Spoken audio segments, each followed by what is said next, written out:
Good evening, Kenton community, and welcome to our third or fourth, depending on how you're looking at it. But for this week, our final parent live meeting.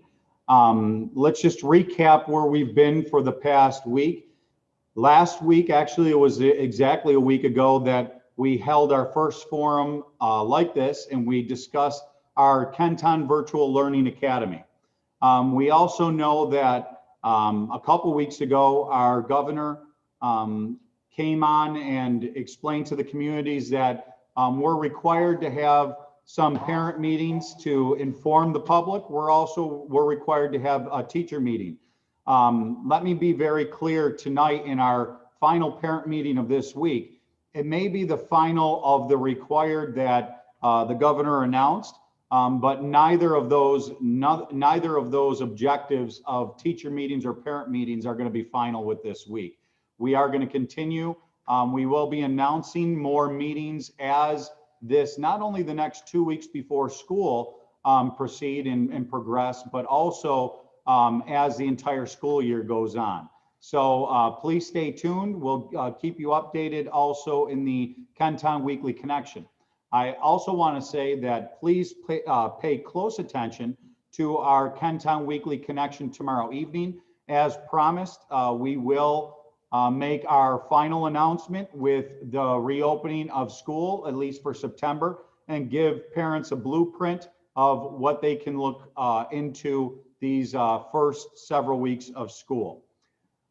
With that, tonight's forum will follow a very similar format that people have become accustomed to here in Kenton. And folks, we're going to give you a short presentation that focuses really on 4 major topics. And when it comes to reopening, looking at instruction and schedule, food service and transportation, cleaning and safety, contact tracing and testing.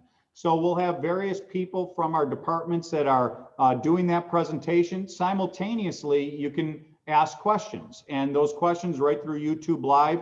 As you type those questions, we have a whole team of people here at Kenmore Middle School and a lot of our central office staff that are working hard to answer all of your questions as they come in.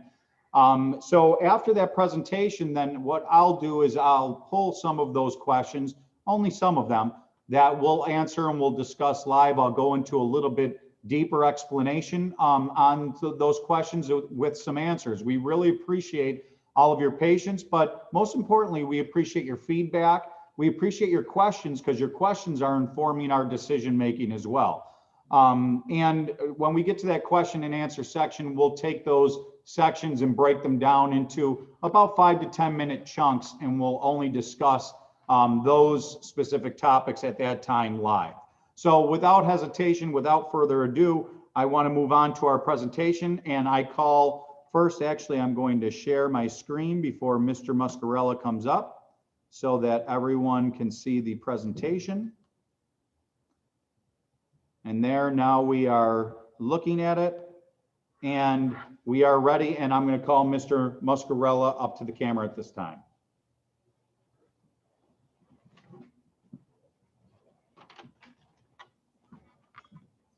Thank you, Superintendent Samato. Good evening, Kenton community. I'm here to talk to you a little bit about scheduling and instruction and walk through the 2 options that we're down to for starting the school year. The first option I'm going to talk about is the hybrid, which is a combination of a remote and in-person. And the second option I'm going to talk to you a little bit about is the fully remote learning plan. Number 1, the hybrid plan. The benefits: students are in school part of the week, and it's a predictable schedule, meaning that students are in school A days, Monday and Tuesday, or B days, Thursday and Friday. So Wednesday is a combination of synchronous and asynchronous instruction. So synchronous meaning learning from instructors in real time. Asynchronous meaning instruction that is assigned by the teacher, more of a project-based assignment.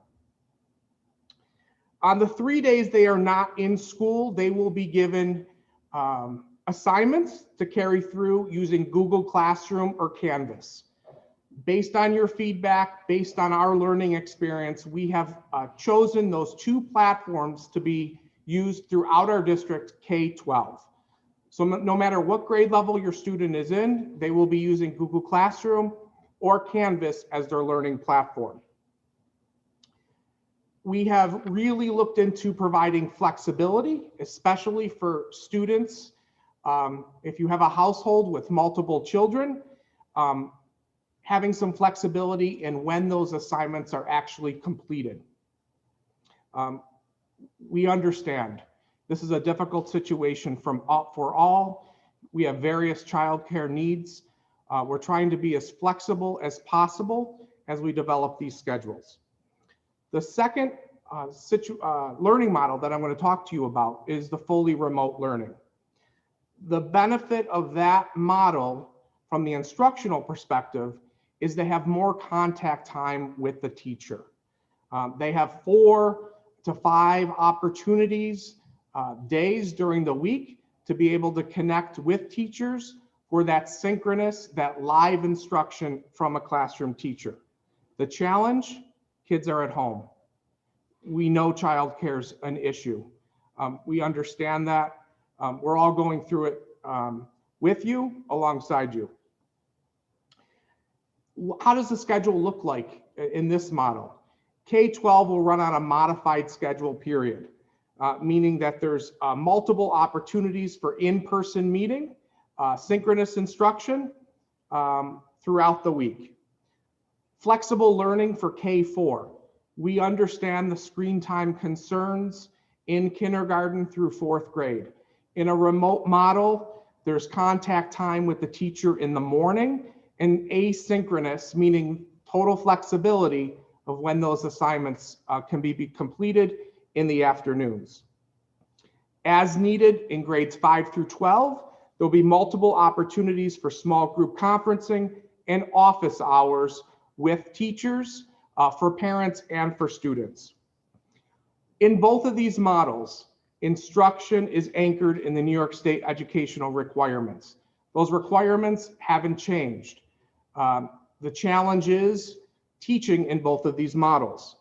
We've been very busy throughout the summer. Our teachers have attended a lot of different trainings, specifically in the area of technology, and we will continue to do that to start our school year and throughout the year to make sure that our teachers are engaging our students throughout the school year. Devices. As we have stated before, currently we are not a one-to-one district, meaning that there's not a device for every student. We are working very hard to ensure that families who need a device, students who need a device, will have access to a device. We'll be sharing some more information on what that distribution looks like for students and households that do not have a device. More information to come early next week. As far as the virtual Learning Academy commitment, we're reviewing enrollment and staffing at this time. More information will be shared. Next, I'm going to introduce our food service director, Kim Roll, who's going to talk to us a little bit more about food service and what you could expect during the upcoming school year. Our team will continue to answer questions throughout this session. So please, if you have any questions, elementary, secondary, on scheduling and instruction, please ask in the YouTube live chat feature.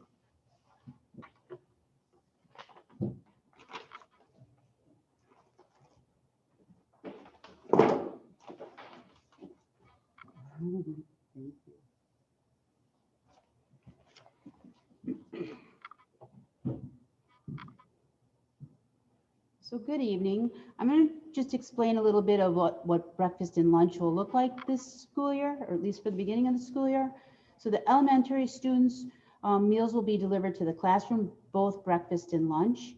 I just want to show you, so breakfast for elementary student, it would be prepackaged and delivered right to their desk. It's all sealed up, it's all safe to eat. Middle school and high school, breakfast might be on carts at their entranceway as they come in. Same thing, they'd grab their breakfast bag and go off to their designated eating areas. Lunch for the middle school and high school students, The students would be coming through the cafeteria. They would be purchasing their meal, grabbing their meal, and then taking it to wherever their designated eating area is. Keep in mind that we have to keep the students 6 feet apart so they can take their mask off so they can enjoy their delicious meal. One of the things that we have to do starting out this school year is, instead of the 8 or 9 choices that our students are used to having, we're going to just start out with 2 or 3 choices just to get us up and running. And then as things move along, then we'll be able to add more choices back on. Meal participation, one of the things that, so all the meals are prepackaged. The elementary students, their meal would be being delivered to the class in a container like this. The middle school, high school students may have a container like this if they have to move on to another area. It's a little sturdier to travel with the student. Staff will be preparing all the meals in completely self-contained containers. They'll be wearing their masks, their gloves, their hairnets, so it's all safe and ready for the students to eat. One thing that we chose to do right for the beginning of the school year is we're going to hold back on selling a la carte items such as ice cream and chips. However, we will have milk available if the student chooses to just purchase some milk. So here's the thing. So it's a little bit different this year compared to last spring. So last spring when the pandemic first hit, it was feed everyone for free that was 18 and under. Didn't matter if they belonged in our school district or not. This year, the federal government did not approve those waivers. So what they're only allowing us to do is it's free to those that are eligible based on their eligibility, right? Free or reduced, they'll still be able to get their meals for free. But if your child was a paid student, then they would be paid, they would have to purchase the meals this school year. And so last year, students, even 2-year-olds and 3-year-olds could get our meals, and that's no longer the case this year. It's only students that are enrolled in the Kenton schools. Now, our CEP schools, which are currently Hoover Elementary, Franklin Elementary, and Holmes Elementary, every student in those schools, because it's a community eligibility provision, so every student in those schools are eligible for free meals, breakfast and lunch for free, doesn't matter your income. New this year is Franklin Middle and Hoover Middle have been approved for the CEP program. So any students enrolled in those 2 buildings, again, free for breakfast and lunch every school day. So that's it. We're very excited about that. We're also working on a new online ordering system. So that should be up and running probably in the next week or so. It's attached to our website, the district website for child nutrition. There's our menu, and then you'll be able to click on that and choose the meals that you want your child to have. We'll get more information out about that probably, like I said, in the next week or so.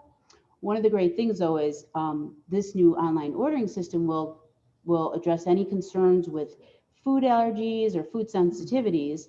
And the online ordering system actually has a column to make sure that we don't miss any of those allergies for the students. Accommodations will be made to ensure all students with food allergies are provided a safe allergen-free eating area. I just want you to know that that's in the works. That's definitely happening. And then we'll have pickup options for the remote learning days in the hybrid, or if you're in the virtual academy. So there will be information coming out as to when the pickup day is, and that we'll have later hours to pick up meals if you have to work and you get out of work late and you need to just swing in and get your child's meals for the next days or so. I encourage you to take advantage of our meal program just to help you offset the cost of your grocery list. So I hope to see your children in our cafeterias or in our lines. Next is Gymnastico to talk a little bit about transportation.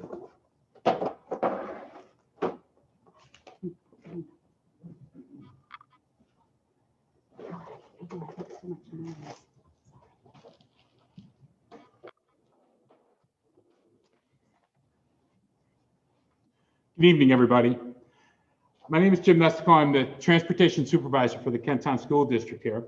And safety is the #1 objective for the Kenton Transportation Department. Our goal this year is to be able to keep everybody socially distant on the school bus, everybody wearing a mask, and only having one student per seat. With being in our hybrid plan, and for the amount of families that have opted out of transportation, we're certainly hopeful to reduce the density on the bus and to keep everybody socially distant. Everybody's going to have to be in an assigned seat this year, and that's a little bit something different that we've done in the past. Normally, you didn't get an assigned seat unless you got in trouble, but this year, everybody's in an assigned seat just so it'll help us with contact tracing. After each run, the driver will wipe down the high touch points of the bus. So the handrail, the tops of the seats that a lot of kids are touching as they're getting on the bus. So the driver's going to walk through, wipe all that down before they go on their next run. At the end of the evening, a cleaning crew is going to come on and step on every bus and go through it with their Protexis electrostatic sprayers and disinfect every bus, very similar to what they do in the classrooms. So when that driver comes in the morning, they got a clean, fresh bus they're starting the day off with. If anything else comes up you have another question, please, I'll be here for the rest of the evening. Go ahead and add it to the questions. I'll be sure to cover it for you. Thank you very much.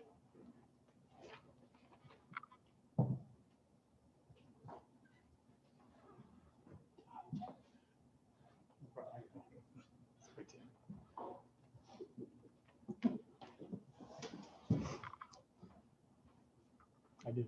Oh, you did. Yep. Good evening. I'm Tim Ames, Director of Facilities at Kenton School, and I just want to talk to you tonight about the status of our buildings. Our custodians are doing their best to create health and safety environments for all the staff and students that possibly will be returning. Their cleaning duties, sanitation and disinfecting are ongoing, along with our summer cleaning of our buildings and normal summer cleaning. We've met with our head custodians and laid out the direction that we want to move forward with the nightly cleaning and disinfecting of our buildings. Part of that regimen is our Protexis electrostatic sprayers that we've proven over the last 2 years have been effective against viruses. We continue to use them on a regular basis, daily basis. We monitor our PPE. We've had quite a bit of PPE coming in the door.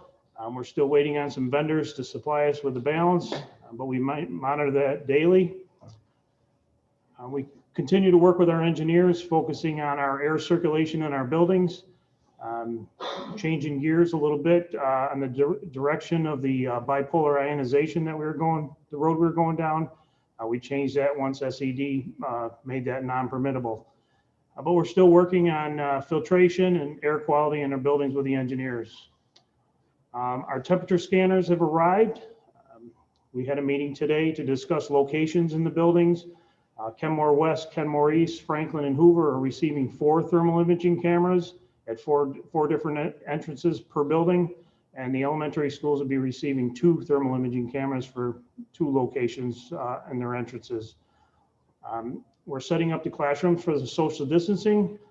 The custodians are working on that throughout their summer cleaning, and we're moving forward on that. So we're doing our best to make sure our buildings are as clean and as safe and healthy as possible, and we'll go from there.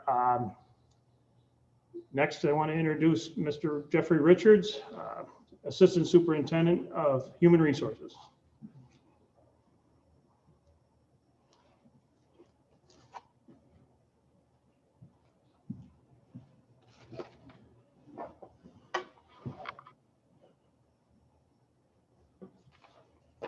Good evening, everybody. I'm Jeff Richards, the Assistant Superintendent of Human Resources, and I'm here to discuss a little bit about contact tracing and testing. Last week on Monday, August 10th, our district leadership team and a team of every district had their own district leadership team met with Dr. Gail Burstein from the Department of Health. And in that meeting, she clearly stated that it was the county health department's responsibility to provide testing for COVID-19, not schools. She clearly stated, schools teach and we test, meaning the Department of Health. And so to this end, the district's created a comprehensive plan guided by our nurse practitioner, Deb Carey, in collaboration with the Department of Health. We've developed procedures to assist in the investigation of student or staff positive test results and contact tracing procedures. Here's a little outline of the general plan. If there is a confirmed positive case of COVID-19 with our student or staff population, the Kenton District will work very closely with the Department of Health. Positive test results are sent directly to the Department of Health. And from there, the Department of Health initiates the investigation for each case, and they work with us to identify contact tracing protocols. Contact tracing would identify those individuals who may have had a close contact with an individual. Close contact is currently being defined as being within 6 feet for 10 or more minutes. The district is working to ensure that we have assigned seating, as Mr. Nestico said, on buses and in classrooms. All visitors, where permitted, will be required to sign in at all buildings. The Department of Health will make contact with any individual they determine or identified as a contact trace through phone calls, and they will also advise of a quarantine. Testing is advised for close contacts, but it is not compulsory. It's really important. It is not compulsory to be tested.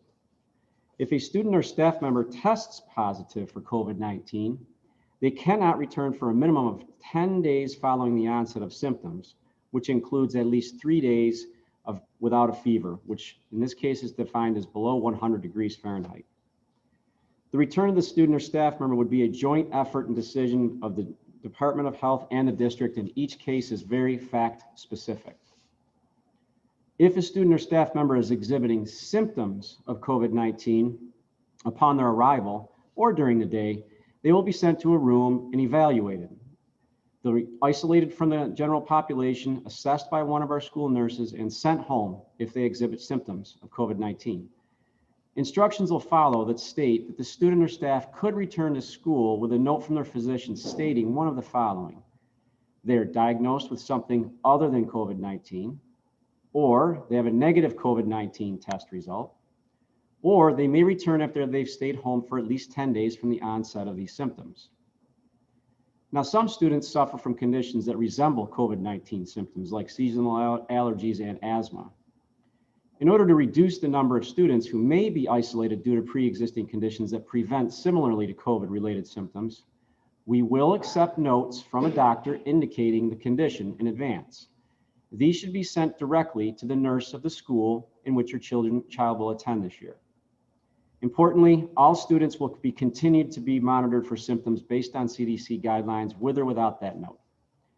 Specific questions related to your child should be directed to your school nurse at this year's assigned building. Please note that this plan is delineated in more specific detail on our district website under the reopening tab at the top of the page in the blue banner. And now I'm going to turn it back over to Superintendent Samato.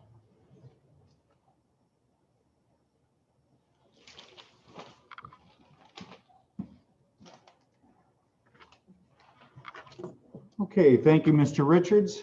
And thank you, folks, for being attentive during those presentations. I'm going to stop sharing here for a moment. And there we go. Okay, so just to sum up where we are this Thursday evening. I made everybody aware in previous meetings, and also it was out this past week, that we will be meeting this evening to review once again for a final time of all the data and everything that we're looking at. Folks, I just want to remind everyone before we go into questions, keep in mind the two major objectives that I keep on referring to in all of our correspondence, okay? Number one, safety. The safety of our students, families, and staff absolutely is paramount to everything else. So when we're talking about safety, I just want to give you a quick few examples.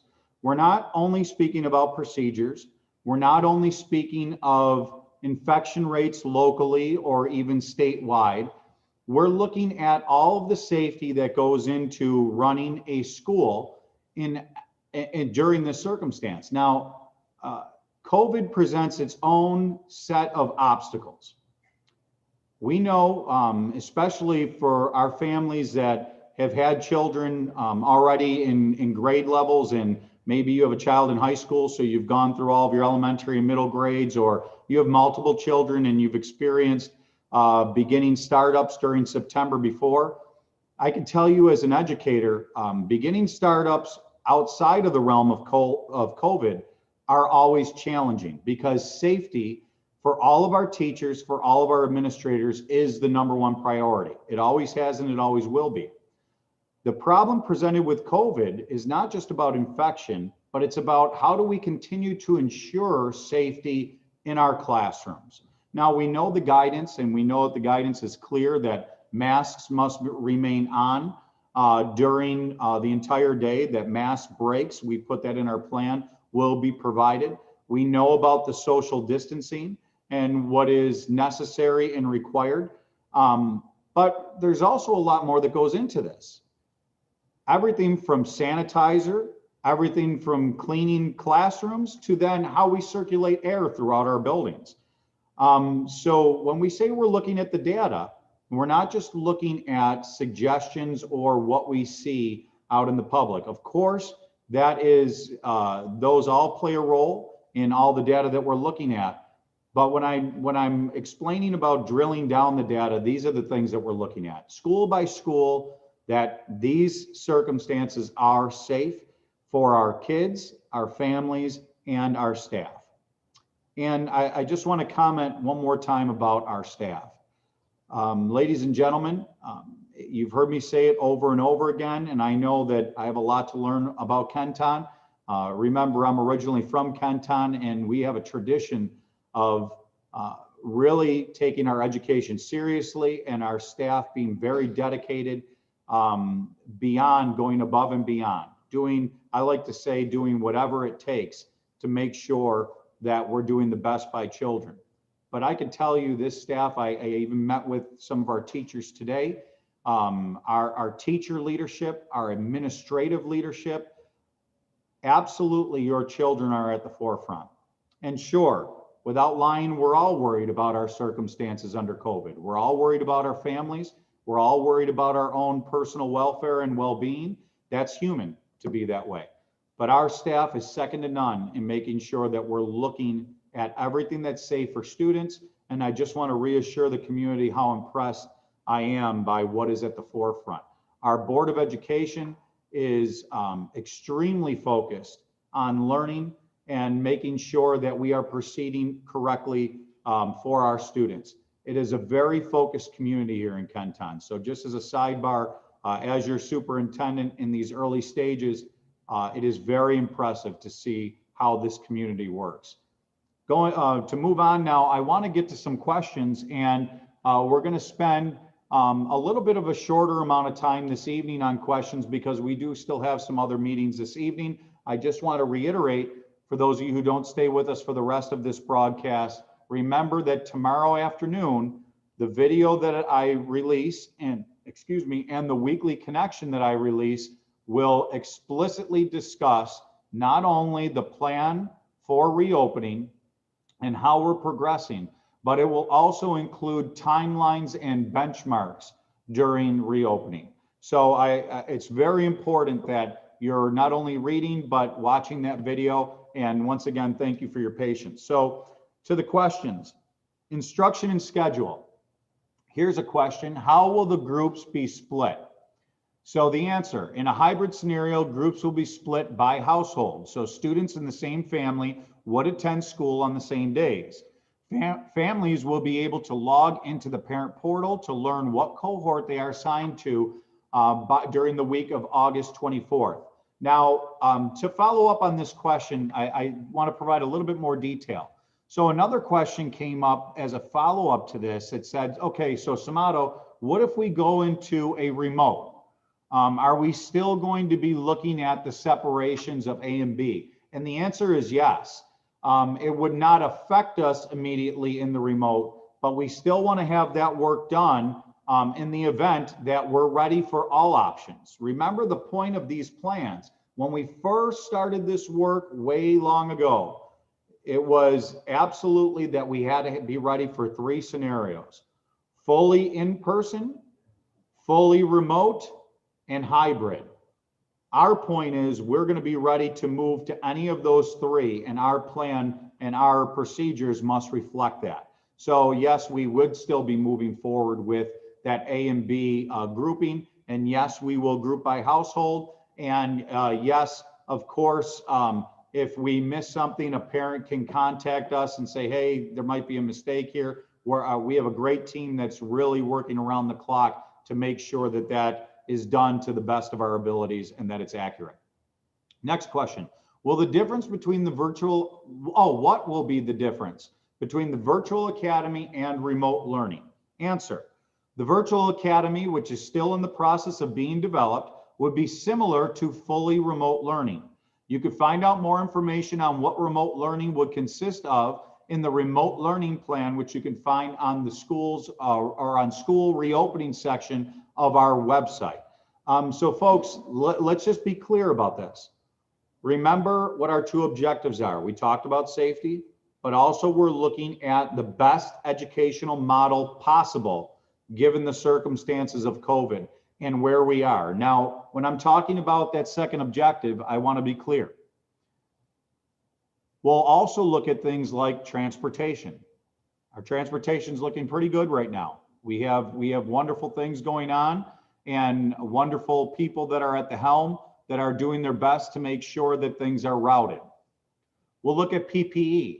When we talk about our buildings and grounds people and all of our people that work in the buildings, all of our people that are working in our central office locations, these people, folks, are thinking through everything. Like I said, from air handling to sanitizers in the classroom. But I want to be clear about this. There is no one, when I say that we're still short on some PPE, because that is something that we're looking at. When PPE will be in, how will we be able to make sure that we could assure that we have the proper PE for a long duration of time? None of this is because of lack of effort on the part of Kenton or any of the employees in Kenton. Folks, being in a pandemic, this is one of the challenges that we're faced with. There are national shortages on certain things. Our companies that we're working with are doing everything that they can to get us some of this stuff as quickly as they can. But also, let me be clear. Let's just talk about wipes for a second, okay? Sanitizing wipes that are utilized in classrooms.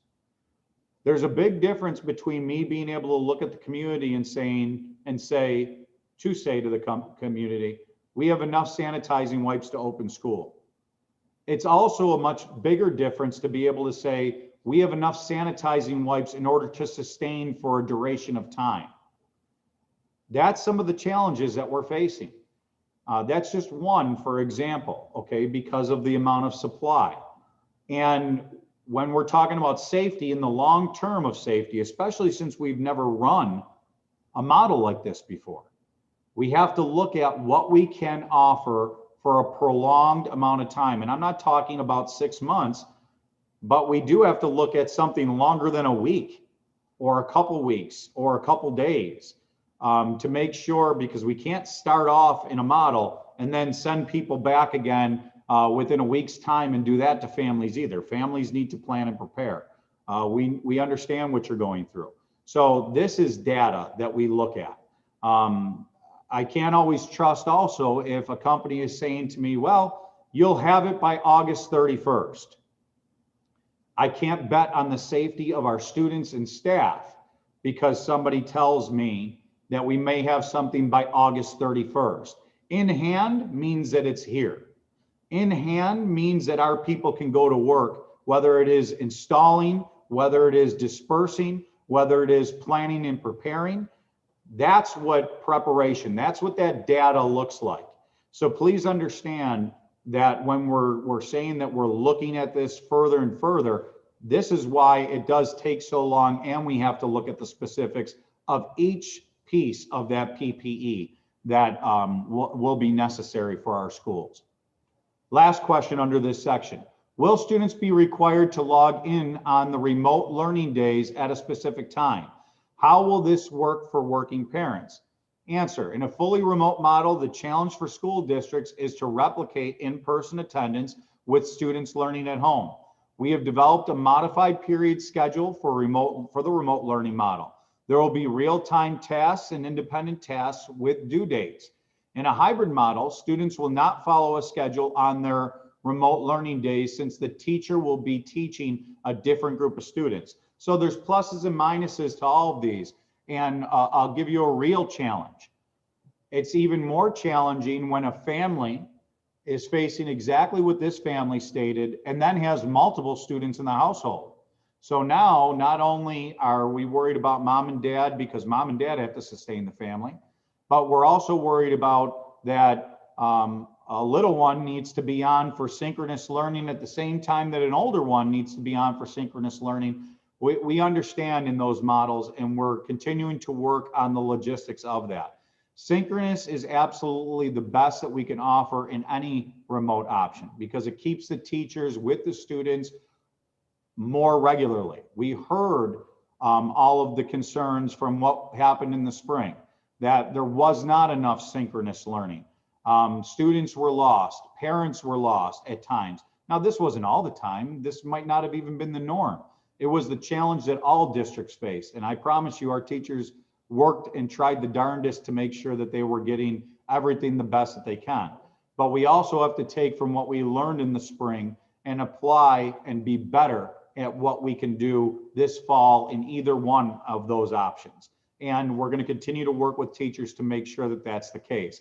But there will be some asynchronous opportunities, and we will find ways to work with families more to make sure that there are multiple modes for students completing the work. Moving on to food service. Will there be breakfast, lunch pickup on the remote days? The answer, yes. We will have a designated site for meal pickup. We will offer lunches to those students similar to how we did this past spring. More information will be out soon. And Ms. Roll and her team are, folks, one of the memories that I'll take with me for the rest of my career was when your previous superintendent, Mr. Steve Bavino, one of his ways that he transitioned me into the district was that he brought me around to all the sites and the food service sites to see Ms. Roll, to see administrators, to see cafeteria food service staff working so diligently to make sure that they were trying to provide the best experience possible for our families. Why it will last me forever is because when I came up on those situations, everyone was just connecting with people with a smile on their face, trying to make the best out of something that they knew we were all terrified of. This food service department will absolutely do the best to continue to provide however we need to and whenever we need to for this entire year or however long it takes for us to get out of COVID. I can guarantee you that. And I would even put my job on the line to guarantee you that. I've seen them in the works. They are second to none. So please stay tuned. They will be announcing, Ms. Roll will be announcing all the work that they'll be doing and how we'll figure out those logistics. Another question, will kids that bring lunches eat in the classrooms?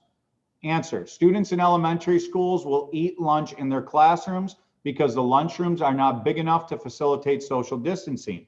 It doesn't matter if they bring from home or have a school meal delivered to the class. In middle and high school, students will pick up their lunches, in the cafeteria and report to their assigned eating areas. Now, we've talked about this in some of our previous meetings. Eating areas. Well, Samato, what does eating areas mean? Well, of course, the cafeteria in the secondary, in our middle schools and high schools.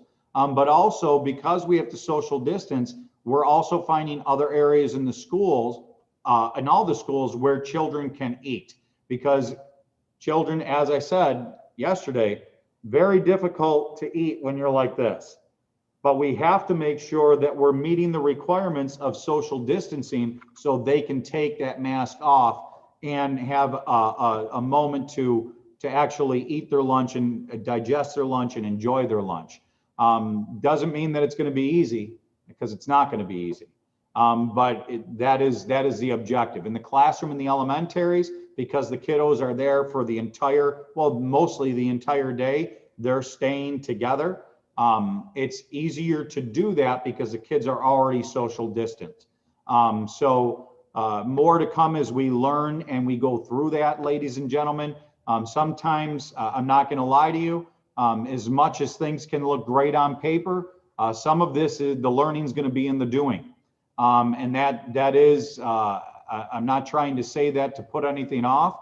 It's just when we're doing something for the first time, as much as we plan, we have to be ready to adjust.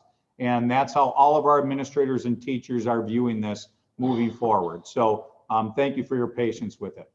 Our last question in this section, will school meals be free to all like they were in the spring? And the answer is no. No, sort of. Okay, I'll put it to you that way. And no, because free and reduced price breakfast and lunch will be available to eligible students, but meals will be free at all of the CEP schools, CEP Community Eligibility Provision Schools. And those are, once again, Franklin L, Franklin Middle, Holmes, Hoover Elementary, Hoover Middle. Meals at the remaining schools are based on eligibility. Students not eligible will have to pay. Now, let me be very clear. Why those schools, those CEP schools exist, that is not a district designation. Ms. Roll, her department, myself and the cabinet, we do not look at the schools and say, okay, we're going to make this school a CEP school. It is a federal designation, and that's how the funding comes in. Okay, it's based on a lot of different logistics. So as we ask people to return those forms that you'll hear about, and you hear from year to year, parents, and it's always, oh goodness, we got to return those forms. I get it, but please return those forms, because it helps us. It helps us with the data. It helps us with our case as we say to the federal government that we need more assistance in our schools. Now, moving on to transportation. How will dismissal procedures change for parents picking up students now that more parents are opting out of transportation? The answer, Mr. Muscarella touched on this a little bit as well. Buildings are working on their dismissal procedures to ensure the safety of the students. Parents will not be picking students up inside the school. There will be more parents transporting students, but in a hybrid scenario, fewer students attending the school each day. So let's just break that down just a little bit. Remember hybrid. It's easy to say it's 50-50, but I think everybody understands what I mean by that 50-50. Around 50% of our population on the A days, Monday, Tuesday, around 50% of our population on the B days, Thursday, Friday. That Wednesday is that center day, that there'll be much more asynchronous learning going on, some individual meetings with some teachers, and also continued teacher preparation, because this is a lot on our teaching folk, ladies and gentlemen. So with saying that, when Mr. Muscarella or when Mr. Spagnuolo talk about how we're the different things with A and B and transportation and picking students up, we're looking at only 50% of our kids on any given day would ever be in the school building. Now we have transportation, we have pickups, that number goes down even further. But we do know that because of COVID, we will have to be fluid and really open as educators, that we're going to have to probably infringe on some instructional time and get kids out to be picked up at various times during that dismissal. And that will happen. It'll be planned for, but it'll also kind of change naturally as we go through the dismissal process. Once again, the learning is in the doing. So thank you for your patience with that. And more will come out from those school principals, but those school principals are on it, folks. They know their buildings, they know arrival and dismissal. It's some of the procedures we know just by running schools. Our very high points of the day: arrival, dismissal, transition, cafeteria. That's administration running schools 101. So they know that when they're looking at those things, those administrators, those teachers know those become the priority when it comes to procedures.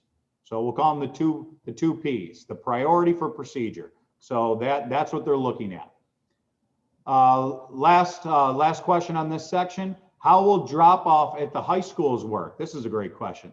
In a hybrid scenario, the bus schedule will be very similar to last year's for students who are attending in-person schooling that day. High school buses will be dropping off at approximately 7:20 a.m. So ladies and gentlemen, I need to say this again, and this is not an insult to our community, so please don't take it that way, but I want to be very direct in this. We cannot do this without our families and that partnership that I keep on referring to. Folks, Never put your student on the bus to come to school if they don't meet all of those requirements. And there's 4 checkoff boxes that you're going to have to attest to every day, as well as the student, your child not having a fever. Now, ladies and gentlemen, I'm a parent myself. I know so many times we check fevers without thermometers. We can't have that. You can't do one of these. Okay, you're good. Okay, go on. You're gonna be late for the bus. We can't have that this year. We can't have that during COVID. It has to be a deliberate putting into a family schedule, a deliberate temperature taking in the morning, a deliberate, yes, my child does not exceed 100 degrees. I believe, somebody correct me if I'm wrong. We have our whole crew once again working here. It cannot exceed that 100-degree mark. If it does, do not send them to school. Under any circumstances, they do not come, especially during COVID. That should really pertain to regular school. We know that as parents, but we also know that our own children, and sometimes when they have allergies and things like that, if your child has allergies, remember what the guidance says. Okay, then bring something in from a doctor. Okay, let us know. This is, especially if we ever have to send a student home, because we're worried about COVID-related symptoms that they're displaying. Okay, the child will not be able to return unless they have a letter from a doctor or a primary care physician, or they have a negative test for COVID, and or they've been symptom-free from the onset of, or I'm sorry, it's been 10 days since the onset of symptoms, which is including that they're minimally 3 days without a fever.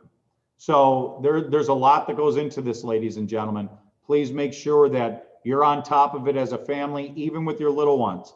It's never thought that we'd be having this conversation, especially about our little ones.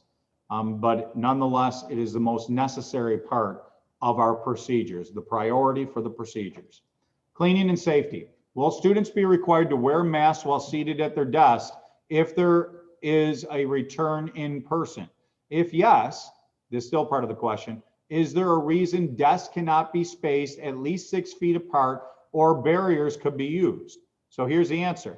Yes, students will be required to wear masks while seated at their desk. The New York State Education Department requires both masks and 6 feet of separation.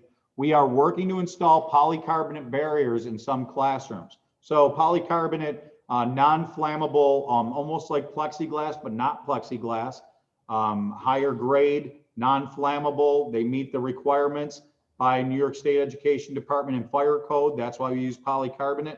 Especially our little ones, and our younger ones, we're going to have polycarbonate in the classrooms. But ladies and gentlemen, the New York State Department of Health guidelines dictate what schools are following. I'm not going to comment on what other school districts or what other school systems are doing. That's not for me to do, and it's not my style. But I could tell you, as Kenton, it's not that we're taking this to another level. This is the requirement.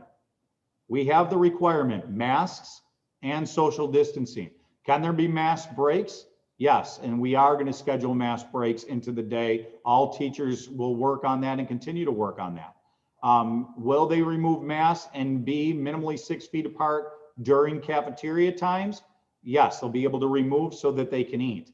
But during regular class, on the bus, non-negotiably on the bus, non-negotiably in class, unless it's a mask break, they're going to have to wear the mask. In hallways, always wearing the mask. And folks, I got to be very direct and explicit about this. It's a non-negotiable. So there's certain things that you'll learn, and we'll learn about each other. And you need to know that about me. There's certain things that I will look at staff, I'll look at families and say, it's off the table. It's a non-negotiable. This is a non-negotiable. I know that there's a lot of feelings about this. I hear you. I know the survey, the data shows us 50% of you feel one way, 50% of you feel another way. I told you at an earlier meeting, after Friday, 50% of you will hate me, 50% of you will love me. We realize there's a no-win here. But keep in mind, non-negotiables are things that are dictates to us. We cannot get away from them. And that is a dictate under this pandemic that is required in class. So therefore, it's a non-negotiable. Thank you for your support with that. Thank you for your patience in all of this. If we can move on to the next section.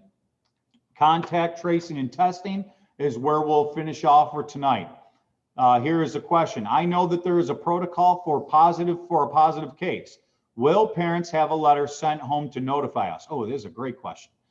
The answer, in the event of a positive test, the Erie County Department of Health, would conduct a case review. Through contact tracing procedures, they would work with the school to identify every individual determined to be in close contact. These individuals would be notified. They would need to follow the DOH protocol. We are definitely going to take some time and get into this one again tonight because it's that important. Let me demystify some of this, okay? Because I never want to assume that people understand what we're talking about here and what we're dealing with. When you're looking at a case, let me give you an example. A student comes into a school and they're displaying symptoms of COVID. We isolate them, we have the nurse involved, the student gets sent home. Because that student is sent home because of symptoms of COVID, some things must be followed. I already mentioned some of them.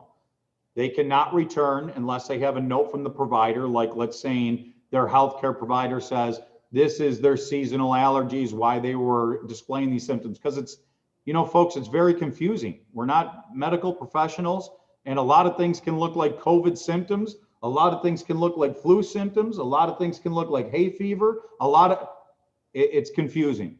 So they will need that letter from their healthcare professional or a negative test showing that they tested negative for COVID, okay, or 10 days absent or free since that 10 days out from the onset of symptoms or from when we said there were symptoms. Because we send a student home, there is not going to be, it is actually the Erie County Health Department they do not contact trace because we sent somebody home for symptoms.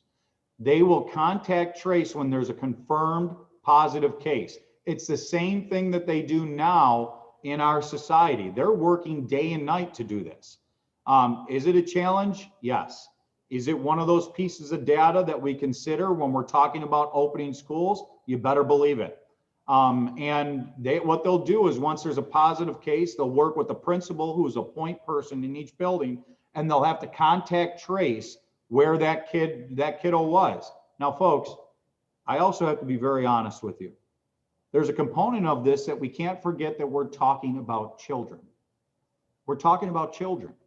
We cannot have our kids feel like they're alienated. So this is a very delicate process. It's not because nobody's feelings can be hurt or anything that the naysayers would say about this.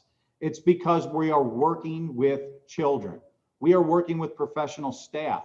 So this is a very difficult scenario for all educators throughout our nation, not just in Kenton. So we will handle this very delicately. We'll handle it very safely. So please understand, it is not going to be a comfortable circumstance or situation. That's why we want to make sure that partnership exists and that kids are never coming to school initially if there's ever any concern before they leave for that bus or get in the car in the morning. So please help us with that. And also, just to clarify, that contact tracing, that's why we need assigned seats.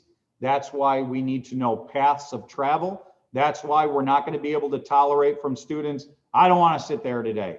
That things like that, because kids can, kids are kids, folks. Sometimes I have two kids at home, a 16-year-old and a 14-year-old. I love them dearly, but thank God you don't see me with them in Target because you would question if I should be a superintendent or not. That's just something as families that happen to us naturally. It happens naturally with teachers. It happens naturally with kids, but we're going to need student cooperation more than ever before. That's how you could help us in that partnership, front-loading students to whenever we are coming back to school and what their role is, especially even their role online during hybrid learning. Okay, finally, we'll get to one last question, then we'll wrap it up here for this evening. Will students be required to be tested? The answer, All students will not be required to be tested. In the event that a student is identified as a close contact to one who has tested positive for the virus or is exhibiting symptoms consistent with COVID-19, they would need to follow the DOH protocols, which includes a specific amount of time before they can return to school absent a negative test. So let's be very clear about that as well. If we send students home or a staff member home, we are then not contact tracing because we sent somebody home. Contact tracing only kicks in the event of a positive test. Now, when we send people home, we also cannot require a test. This is some of that data that goes into and the challenges, and Dr. Burstein knows that it's a challenge as well. She's shared it with us. She lives it every day. We can't require, we can highly encourage a test, and we're going to be doing that. We're going to be passing out, here's all the testing locations. We're encouraging you to get a test. And please understand, you're not allowed to return until you meet one of these three or all of these three requirements. So with that being said, folks, I'm going to bring us to a close for this evening. I just want to reiterate in this final parent session, I can't thank you enough for your dedication to your children, to our district, to your faith in us. I know it's frustrating, folks. I know it's scary. We will never get frustrated with you with questions. Please do not feel ever that you are annoying us. Is it a lot? Will it take some time for us to respond to you sometimes? Yes, we're trying to get to everybody. Please be patient. Please understand any decisions that will be announced tomorrow focus around those two objectives: safety for our students, our families that our students are associated with, and our staff. Second objective, what is the most effective model, instructional model that we can offer to our community? And what is the plan to make sure that we are delivering? Ladies and gentlemen, it is a very difficult time. We never thought that we would be here, but please make sure you are absolutely staying safe.